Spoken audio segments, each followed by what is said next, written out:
Everyone, संस्कृति संगम channel पर मैं अर्चना जादौन आप सबका स्वागत करती हूँ। और आज मैं फिर एक नए वीडियो के साथ उपस्थित हुई हूँ। हमारे अगले कवि हैं आलोक धनवा, जिनके बारे में आज हम बात करेंगे।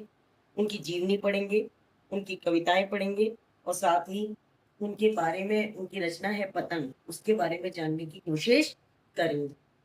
देखिए, उनकी एकमात्र रचना है जो दुनिया रोज बनती है, उसी का एक भाग है पतंग कविता। आगे हम उसके भावार्थ को भी करेंगे।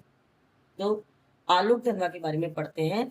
आलोक धनवा का जो जन्म है सन 1948 में मुंगेर और बिहार में हुआ।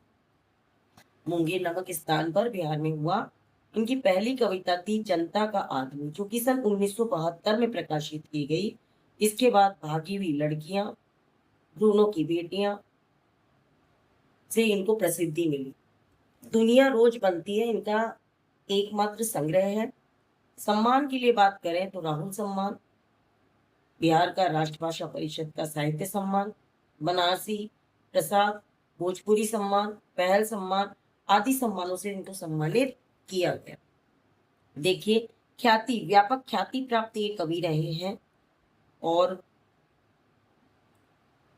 इसके साथ ही इन्होंने विश्वविद्यालयों में अतिथि व्याख्याता के रूप में भागीदारी की है, राष्ट्रीय संस्थानों में काम किया है इन्होंने।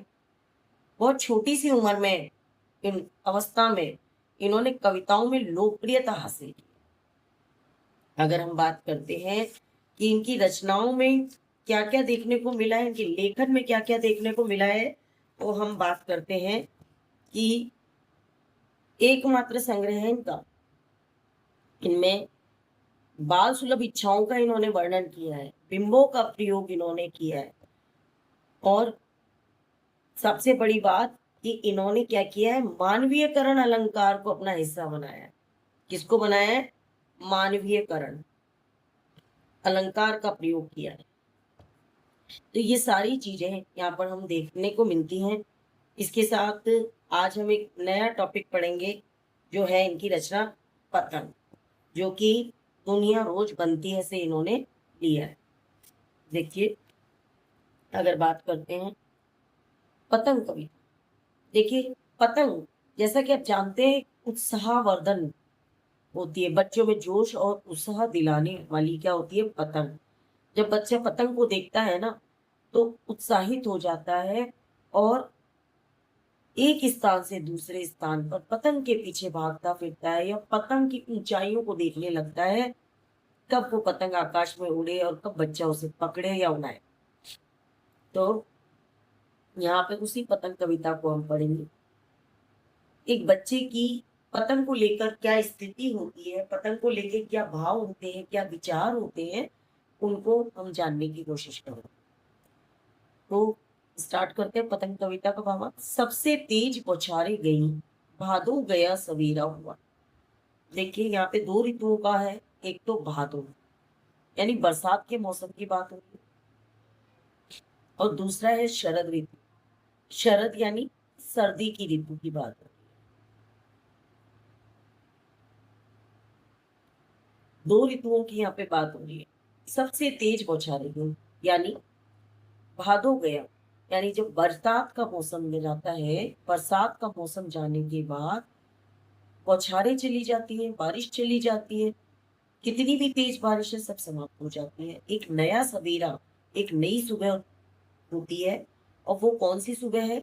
सर्दी ऋतु के अंदर, सर्दी की ऋतु के अंदर आने वाली सुबह है। जब प्रातःकालीन सूर्य जब उदित होता है, तो उस समय जो लालिमा है लाल रंग की, वो सभी तरफ फैलती है।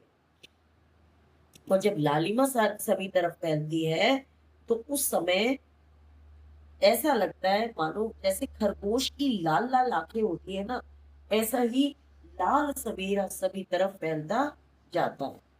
अपनी नई चमकीली साइकिल, शरद आया पुलों को पार करते हुए। देखिए, कई ऋतुओं जिस तरह से एक नदी को पार करने के लिए पुल का सहारा लिया जाता है, ठीक उसी प्रकार से सर्दी की ऋतु से पहले कई ऋतुएं जाती हैं, तब सर्दी की ऋतु आती है। अपनी नई चमकीली साइकिल तेज चलाते हुए घंटी बजाते हुए जोर जोर से चमकीले इशारों से बुलाते हैं। देखिए, जब शरद ऋतु की जो सूरज की रोशनी होती है, वो आसमान साफ होता है, बिल्कुल सफेद रोशनी होती है, सफेद जैसे कहते हैं चांदी के समान सफेद। तो ऐसी चमकीली रोशनी जब पृथ्वी पे पड़ती है, तो ऐसा लगता है कि कोई बच्चा साइकिल चलाते हुए, तेज साइकिल चलाते हुए आ रहा है। और ऐसे में बच्चों की शोरगुल, चिड़ियों की चहचहाट ऐसे लगती है मानो कि कोई घंटी बालक साइकिल की घंटी जोर जोर से बजा रहा हो। चमकीले इशारों से बुलाते हैं, पतंग को उड़ाने वाले बच्चों के झुंड।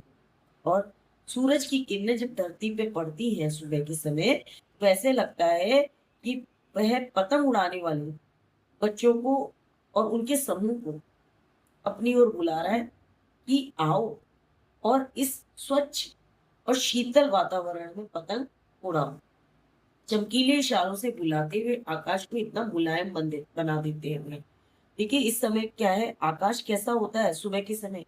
मुलायम होता है, अर्थात कोमल होता है। तो ऐसे कोमल आकाश में वो बुलाते हैं कि आओ बच्चों और पतंग उड़ाओ। और बच्चे का बाल सुलभ मन जो होता है, वो लालायित होता है उस मौसम में पतंग उड़ाने के लिए। पतंग ऊपर उड़ सके, दुनिया की सबसे हल्की और रंगीन चीज ऊपर उड़ सके। देखिए, जब कागज रंगीन है और हल्का है, तभी पतला होने के कारण वो हवा में आसानी से ऊपर उड़ सकता है। तो पतंग का जो कागज है वो हल्का और रंगीन है, इसीलिए आसानी से आकाश में उड़ सकता है। दुनिया की दुनिया का सबसे पतला कागज उड़ सके, और सबसे पतला होने के कारण, उसमें वजन ना होने के कारण वो आसानी से आकाश में ऊंचाइयों तक उड़ सकता है। बांस की सबसे पतली कमानी उड़ सके, पतंग के अंदर बांस की पतली कमानी बांधी जाती है, जिसके सहारे उस कागज को लगाया जाता है, ताकि आकाश की ऊंचाइयों में वो आसानी से उड़ सके। शुरू हो सके सीटियां, किलकारियां और तितलियों की नाजुक धुनियां। और फिर जब पतंग बच्चों के साथ है, हाथ में है, और पतंगे आसमान में उड़ रही है, तो बच्चे जोर जोर से क्या करने लगते हैं, सीटियां बजाने लगते हैं, चिल्लाने लगते हैं, आवाजें करने लगते हैं। और वो बच्चों की किलकारियां और सीटियां मन को आकर्षित करती हैं। और तितलियों की इतनी नाजुक दुनिया, यहाँ पे तितली किसे कहा गया है? यहाँ पे तितली पतंग को कहा गया है। कि जिस तरह रंग बिरंगी तितली आकाश में उड़ते समय सुहावना मौसम दिखा बताती है, सुहावना मौसम प्रदर्शित करती है, ठीक उसी प्रकार ऐसा लगता है, बहुत सुंदर लगता है जब तितलियां आकाश में उड़ती है रंग बिरंगी। ठीक उसी प्रकार जब आकाश में पतंग उड़ती है ना, तो वह भी बहुत सुंदर लगती है। जन्म से ही वे अपने साथ लाते हैं कपास, पृथ्वी घूमती आती हुई उनके बेचैन पैरों के पास। देखो, बच्चा जो होता है, उसके जो पैर होते हैं वो बहुत ही कोमल होते हैं, मुलायम होते हैं, जैसे कपास होता है, रुई होती है। तो रुई मुलायम होती है ना, ठीक इसी तरह बच्चे के जो जन्म से ही जो पैर होते हैं ना, बहुत मुलायम होते हैं। और जब बच्चा दौड़ता है, छतों पे दौड़ता है, इधर से उधर दौड़ता है, पृथ्वी ऐसा लगता है मानो सारी पृथ्वी उसके पैरों के नीचे आ गई हो घूमती हुई, अर्थात सारी पृथ्वी उसके पैरों के नीचे समिट गई हो। जब वे दौड़ते हैं बेसुध, छतों को भी नरम बनाते हैं। और छतों की जो कठोरता है, उसको एहसास किए बिना, जब बिना होश हवास के पतंग के पीछे वो एक स्थान से दूसरे स्थान पर छतों पे दौड़ते हैं, तो छत की कठोरता को भी वो क्या बना देते हैं, नरम बना देते हैं, अर्थात मुलायम बना देते हैं।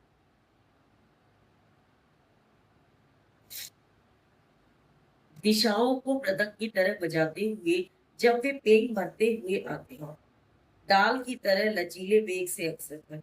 देखिए, जब बच्चे एक स्थान से दूसरे स्थान पर छत पे भागते हैं, तो उनके पैरों की आवाज, पैर यानी छलांग लगा, पैंग यानी छलांग लगाना। जब वो छलांग लगाते हैं ना, तो उनके पैरों की जो आवाज होती है ऐसी लगती है कि मानो कोई मृदंग यानी बाजा बजा रहा है। डाल की तरह लचीले वेग से अवसर कर, जैसे एक पेड़ की डाली है, पेड़ की डाली को यदि खींचते हैं और फिर उसको छोड़ते हैं तो वापस वो लचीले वेग से अपने स्थान पे वापस पहुंच जाती है। ऐसे ही बच्चे एक स्थान से दूसरे स्थान पर जब छलांग लगाते हैं तो पूरे वेग से एक स्थान से दूसरे स्थान पर पहुंच जाते हैं। अब हमारा ये पंक्ति है नेक्स्ट पेज पे। छतों के खतरनाक किनारों तक उस समय गिरने से बचाता है उनका रोमांचित शरीर का संगीत। और जब वो दौड़ भाग करते हैं तो कभी कभी उन्हें छतों के खतरनाक स्थान तक जाना पड़ता है और जाते भी हैं। ऐसे में उनके शरीर की जो फुर्ती है, जो एक स्थान से तुरंत दूसरे स्थान पर जाने के लिए लालायित रहती है, वही उन्हें उस खतरनाक स्थान से गिरने से बचाती है। पतंगों की धधकती ऊंचाई उन्हें थाम लेती है महज एक धागे के सहारे। और पतंग, बच्चे जिस पतंग को ऊंचाइयों तक उड़ाते हैं उस पतंग के कारण ही कई बार आगे पीछे होने के कारण ऐसा लगता है कि उन बच्चों को उस पतंग के धागे ने ही थाम रखा हो, जो उन्हें आगे कभी पीछे छतों पर करता हुआ रहता है। पतंगों के साथ साथ वे भी उड़ रहे हैं, तो ऐसा लगता है जब वो पतंगों के डोर को पकड़े हुए पतंग उड़ाते हैं, कभी आगे कभी पीछे होते हैं, तो ऐसा लगता है कि मानो पतंगों के साथ वे भी उड़ रहे हैं अपने रंध्रों के सहारे। रंध्र यानी अपने शरीर पे बने छिद्रों के सहारे।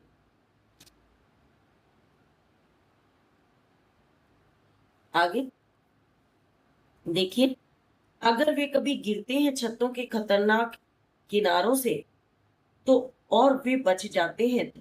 जब वे छतों के खतरनाक किनारों पे गिर जाते हैं, गिरने का तब और गलती से कहीं बच जाए तो उनके अंदर जो डर है वो भी खत्म हो जाता है। वो क्या हो जाते हैं, निडर हो जाते हैं, अर्थात निर्भीक हो जाते हैं। और दोबारा पूरे पूरे जोश और उत्साह के साथ उस सुनहले सुनहले यानी जो सूरज की चमकती किरणें हैं उनके साथ और तेज भागते हैं। ऐसे लगता है कि मानो पृथ्वी और तेजी से उनके पांव के नीचे समा रही हो और बेचैन पैरों के नीचे वो पृथ्वी आ रही है। तो इस तरीके से आज हमने ये रचना की है आलोक धनवा की पतंग, जिसमें एक बच्चे की बाल सुलभ इच्छाओं को बताया है। जिसमें क्या होता है, एक बाल सुलभ इच्छा कैसे कि एक बच्चे द्वारा बाल सुलभ इच्छा को बताया, किसको बताया है, बाल सुलभ इच्छा, कि एक बच्चा जो है किस तरह पतंग के लिए एक स्थान से दूसरे स्थान पर दौड़ता है, भागता है। जमीन की कठोरता या जो उसके अंदर डर है वो भी क्या हो जाता है, डर वो भी क्या हो जाता है, समाप्त हो जाता है। और इस तरीके से वो उसके अंदर जोश और उत्साह का वर्धन करती है, जोश और उत्साह को बढ़ाती है। तो आज हमने आलोक धनवा की जो कविता है पतंग, उसको यहाँ जाना है, पढ़ा है। अब हम एक नए वीडियो के साथ फिर आपके साथ